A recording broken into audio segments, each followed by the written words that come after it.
Indo-Pacific isn't just the largest area of responsibility in the entire US military, it's the most complex, the most volatile, and by any really honest measure, the most strategically consequential.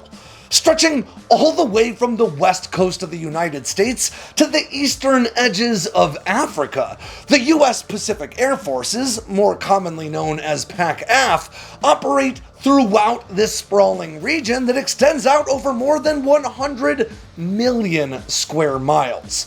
A massive expanse that's home to 5 of the world's 9 declared nuclear powers, sparring neighbors like India and Pakistan, the planet's most heavily trafficked shipping lanes, and simmering tensions between the world's last remaining superpower, the United States, and the rapidly growing industrial behemoth that is China. China's quickly expanding military now boasts the planet's largest standing navy, a nuclear program that's pumping out new warheads faster than any nation has in history, and nearly a dozen ongoing territorial disputes with neighboring countries. This aggressive autocracy has not only laid illegal claim to more than 1.4 million square miles of open Pacific Ocean in recent years, it's been militarizing that region by deploying air defense systems and even bombers to disputed islands. And in the years ahead, the United States faces the very real possibility of China invading its neighboring Taiwan, taking a page right out of Russia's modern-day imperialist handbook. And those are just some of the many challenges facing General Kevin Schneider, a fighter pilot turned PACAF commander who still spends at least one day a week in the cockpit of his F-22 Raptor, and Command Chief Master Sergeant Katie McCool, a former boot camp military training instructor turned senior enlisted leader with more college degrees than you might find in a whole fire team of new lieutenants. With more than 46,000 troops under their command, PACAF's leadership is busy to say the least. But they were kind enough to make some time to sit down with me in their headquarters out at Joint Base Pearl Harbor-Hickam to talk about how the Air Force is rising to meet these challenges and what the future looks like in this increasingly dynamic theater. So let's talk about renewed great power competition, the threats on the horizon, and the risks being taken every day to deter the next big fight before it begins. I'm Alex Hollings, and this is a special edition of Air Power.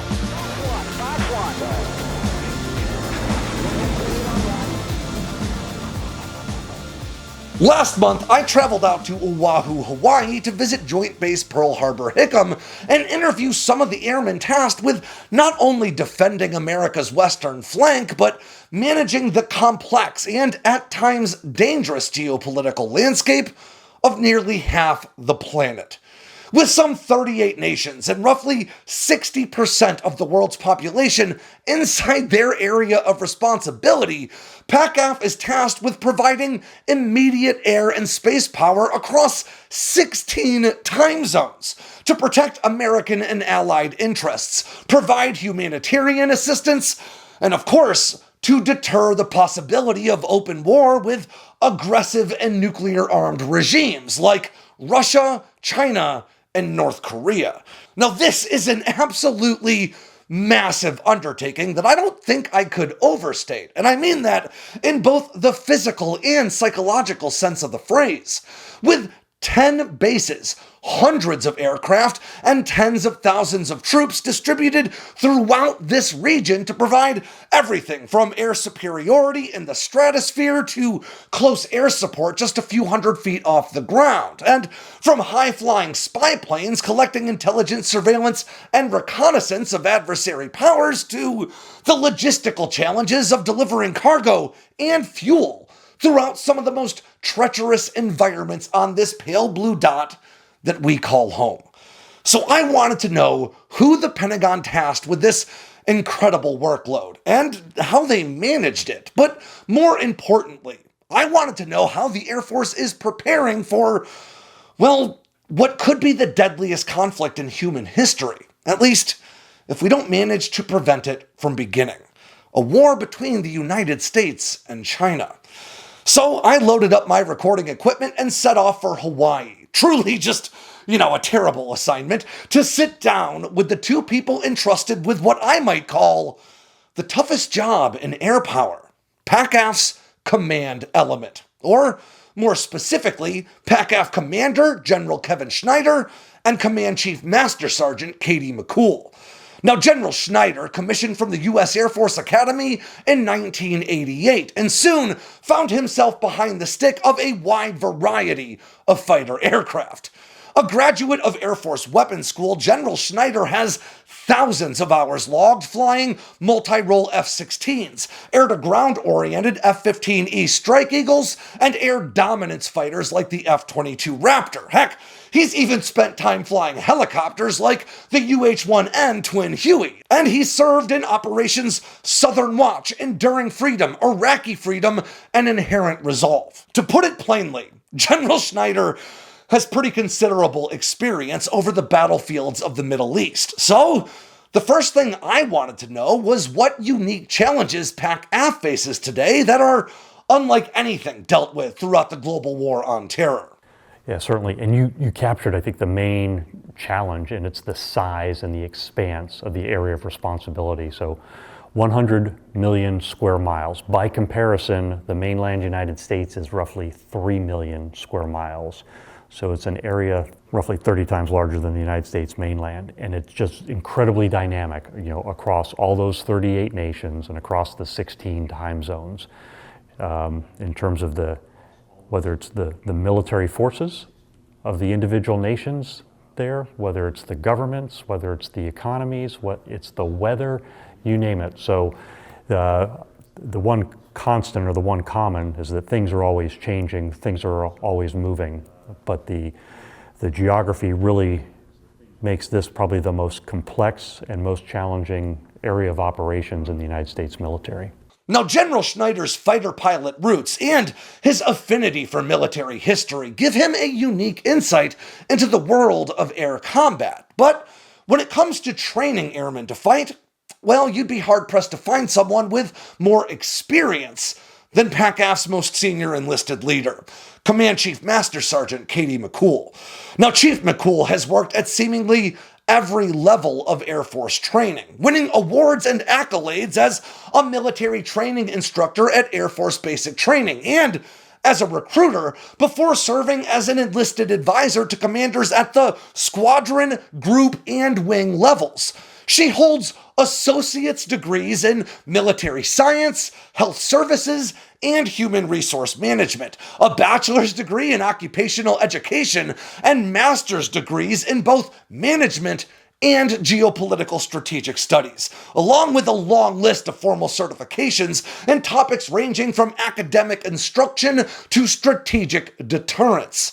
Her focus is on ensuring PACAF's airmen aren't just prepared to fight, but are prepared to fight alone and unafraid, with authority delegated to the lowest possible levels of command, as American and Allied troops find themselves operating in austere environments with minimal command support. We have the world's best recruiters who are going out and getting America's best and brightest, and that's really where it starts, is we get that, America's sons and daughters that come in excited, eager to defend their nation, and then we send them through very rigorous training and basic training, technical training to make sure that they have the skills to be able to do their job.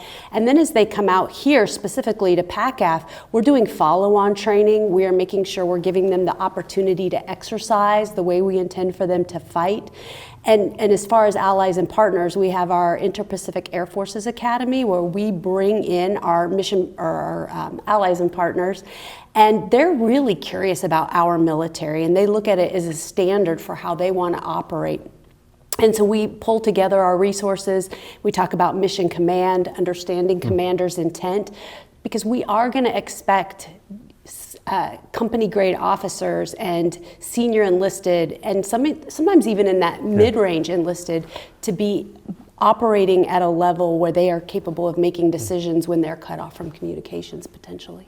We have the the luxury of delegating authority and decisions down to low levels, and it's absolutely essential for what we do, and it allows us to operate at a speed that others cannot. The commander's intent is given down the chain of command, and airmen go out there and do the job. Whereas we can look to China, we can look to North Korea, Russia as well, and others, where that sense of trust in their force does not exist, and is a highly centralized form of command and control that slows down processes, slows down decision making. And we are able to operate at a high rate of speed at all levels of command because of that. And this approach to distributing assets and personnel throughout the theater who can operate independently to conduct complex air combat operations has, in some ways, been a direct result of China's rapid military buildup. I'll try to paint a little bit of a picture for you,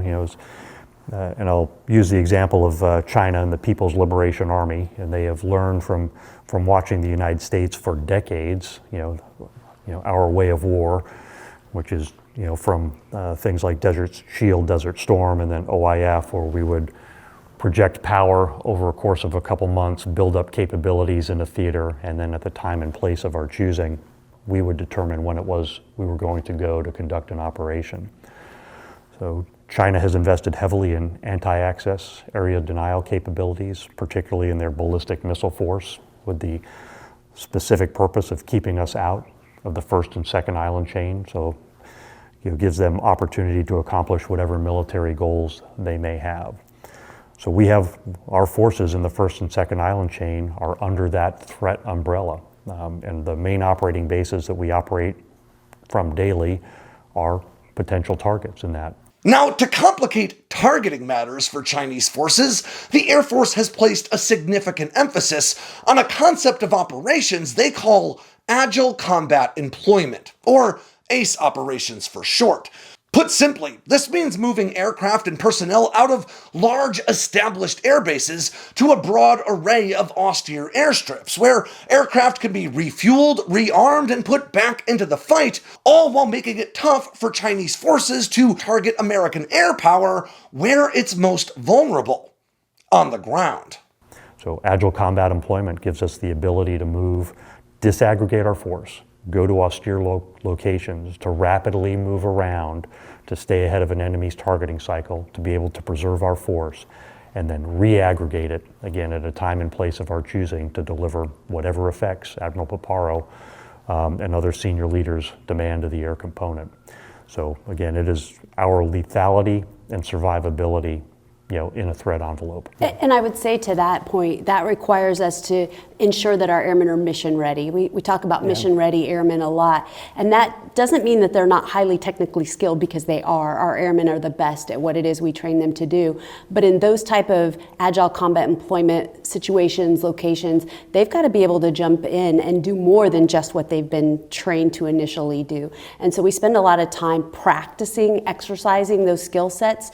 And then the other thing I would say is we work hard to ensure that our airmen know the why. Yeah. Why are we exercising? Why are we doing what we're doing? Why are our adversaries threatening us? What does it mean? And what does their piece of the puzzle add up for us to be the most lethal force? And so we've done things like PACER Forge, which is Primary Agile Combat Employment Range Forward Operating Readiness Generation Exercise. It is a mouthful.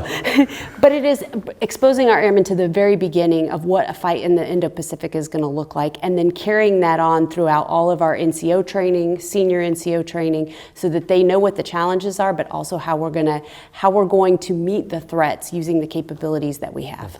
But even with 46,000 troops at their disposal, PACAF's command element is well aware that a fight in the Pacific would be a whole-of-force operation. And that means making sure that the entire Air Force is prepared for the realities of what war could very well look like over the Pacific. Some of the things that they've done right away is we've actually added stress inoculation, targeted stress inoculation into basic military training, because we realize that this fight is going to be different than anything we've ever seen, and they have to have an understanding of what that looks like. So our Air Education and Training Command, our 2nd Air Force team, has done a great job of bringing that into basic training and tech training. And I think we are doing a fantastic job in the Pacific at that. Our challenge now is making sure that the entire Air Force understands the way we're going to fight here. And I think we're effectively sharing that message, doing things like these interviews even helps expose the Air Force and the rest of the world to what it is that we're going to need them to do. But as incredibly important as training very much is, it isn't the only variable in play when considering how a potential conflict with China might play out. Another very important aspect of deterring or feeling that winning such a fight is, of course, technology. Now, the US Air Force currently has several new aircraft making their way towards service, with PACAF's challenges seemingly squarely in mind. Among them, a new stealth bomber in Northrop Grumman's B-21 Raider, and now a new stealth fighter in Boeing's F-47. I see them as both of those platforms as revolutionary more so than evolutionary.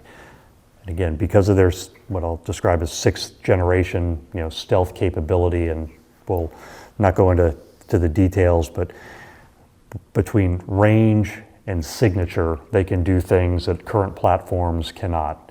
And it just opens up more opportunities for striking power and to deal with, to continue to stay ahead of any adversary's, evolution of their own capabilities.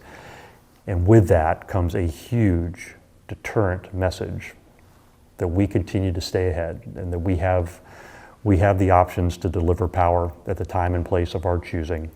And we are, again, able to solve the toughest operational problems to ensure peace and stability. And that's where exercises really come into play. And this summer we'll be doing Resolute Force Pacific, largest exercise we've done since World War II, where we're going to actually have our airmen practicing these tactics, techniques, and procedures that we've been working on to show that we are actually capable of doing what we say we can do, which again goes back to that deterrent effect, is that when our adversaries can see that we are actually capable of doing what it is that we say we're going to do, but we do know there's challenges with it, and that's why we have to continually practice our ability to execute.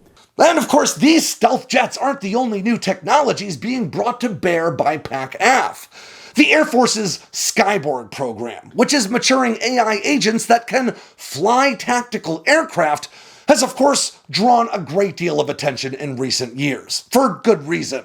But General Schneider anticipates AI finding its way into much more than the cockpit in the years ahead. But I see value for AI tools and certainly large language models in a couple of ways. One is when we build plans, whatever they are, to be able to run those plans through some sort of AI-enabled or AI-driven process to do a million iterations of is our plan right? What are the advantages and disadvantages, and what are the solutions that we need to pursue? One is for targeting, to figure out, all right, for all the targeting sets that are out there, what are the solutions? A match of platform to weapon to time to other capability, integration with cyber, space, the Navy, the Army, Marine Corps, you name it, to be able to have AI-enabled capability to speed a targeting process. And the one is, which you've touched on already, is logistics and sustainment. For us to be able to get parts, fuel, munitions to the right place at the right time, what are the AI-enabled capabilities? And I don't put all of this on, hey, this is going to be completely automated and humans are going to step out of the process. These are all tools to help human decision makers speed through the process of grinding through reams and decades of data to quickly get to a couple of options, and for a human decision maker to go, we're going to do this at this time, and move out, at the speed of relevance and the speed of that stays ahead of our adversary.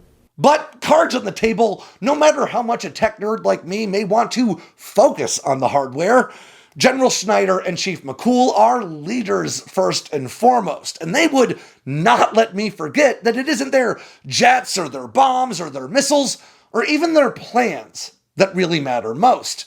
As we've discussed on this channel time and time again, wars are deterred, fought, and won on the backs of the men and women who are actually sent into the fight. I think people know we have great airmen. I'm not sure that if they realize that how incredibly committed, dedicated, and what they bring to the fight. Yeah, same answer and same observations. We get to travel to bases around the Pacific and never cease to be amazed, again, by the energy, the enthusiasm, the ingenuity, but just the commitment. These are men and women who raised their right hand, took an oath, and committed themselves to service to our nation, to something greater than themselves, and just the teamwork and the camaraderie and the power that comes along with that is amazing, and it's not unique to the Air Force. We see it with our Joint Force partners, and we see it more and more with allies and partners as well. I had an absolutely incredible time out at Joint Base Pearl Harbor Hickam, meeting pilots, techs, maintainers, and countless other service members who make me proud to have worn a uniform myself. And in particular, I want to thank the public affairs airmen who worked with me out there at PACAF, and maybe most of all, my good friend, retired Chief Master Sergeant Chris McCool. Now, he is, of course, Chief McCool's husband. He's also one of the coolest guys you could ever meet, and he played a huge role in helping me to coordinate my interviews out in Hawaii, aside from showing me a really good time. But I think it's only right that I give the final word to General Schneider and Chief McCool, because, well, I could just never do it as much justice as they could.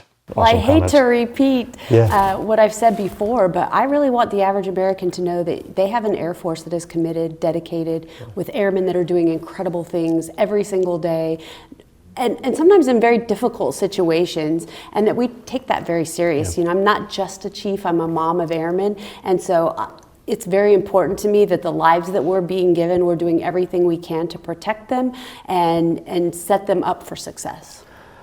Yeah, and I will work myself into that answer, but I would say this is a time of consequence for our nation. It is the most consequential region in the world because of all that goes on, both militarily, economically, diplomatically. And with that, the reason that relative peace and stability has been maintained is for a couple of reasons. Primarily, though, it's the presence of the United States military, and within that, the American public can take great pride in what the United States Air Force does every day, and I get to focus on it here in this part of the world, but around the entirety of the planet, airmen are doing great things and making a difference wherever they are, and I think moms and dads and the American public can take great pride in what their airmen are doing every day. Now, we have more content to come with both General Schneider and Chief McCool, talking about how the Air Force is changing its training practices to meet these 21st century challenges, how the F-22 Raptor's being upgraded to stay, well, more than relevant, and the importance of the F-47 for Pacific defense. So stay tuned for all of that. But for now, that'll do it for this special edition of Air Power from Sandboxx News. I'm Alex Hollings. Make sure to swing by sandboxnews.com today and every day for all the latest in news, entertainment, and now merch from all around the force. If you got anything out of today's video, make sure to click like and subscribe down below and leave me a comment so I know what I should cover next. And of course, don't forget to tap on that bell icon so you never miss a drop from Sandboxx News.